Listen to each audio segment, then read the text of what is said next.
अरे लेना भाग लेना पे ध्यान दे।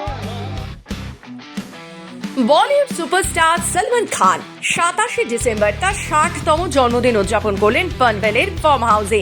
এই ব্যক্তিগত অনুষ্ঠানে পরিবার ও ঘনিষ্ঠ বন্ধুদের সঙ্গে জন্মদিনের আনন্দ ভাগাভাগি করেন তিনি। মধ্যরাতে ফার্ম হাউসের বাইরে উপস্থিত পাপারজিদের সঙ্গে কেক কেটে বিশেষ মুহূর্ত উপভোগ করেন সলমান খান। সাংবাদিকদের হাতে কেক তুলে দেওয়ার পাশাপাশি ছবিও তোলেন তিনি। সেই মুহূর্তের ভিডিও ও ছবি দ্রুত সোশ্যাল মিডিয়ায় ছড়িয়ে পড়ে।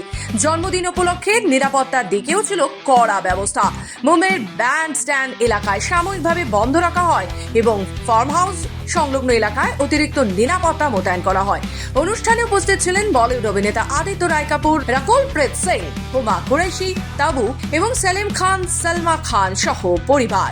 প্রাক্তন ভারতীয় ক্রিকেট অধিনায়ক মহেন্দ্র সিং ধোনি ও তার পরিবারও উপস্থিত ছিলেন সেখানে। উদযাপনের পাশাপাশি সলমানের পেশাগত পরিকল্পনায় উন্মুখ অনুরাগীরা। তার আগামী ছবি ব্যাটল অফ গালওয়ান এর একটি গুরুত্বপূর্ণ আপডেট জন্মদিনে প্রকাশের সম্ভাবনা রয়েছে। এই ছবিতে বাস্তব ঘটনা অনুপ্রাণিত দেশপ্রেম এবং বীরত্বের গল্প তুলে ধরা হবে। ফলে জন্মদিনের অনুষ্ঠান একদিকে পারিবারিক আনন্দ, অন্যদিকে ফিল্ম অডিয়েন্সের জন্য কৌতূহলজনক মুহূর্তে পরিণত হয়।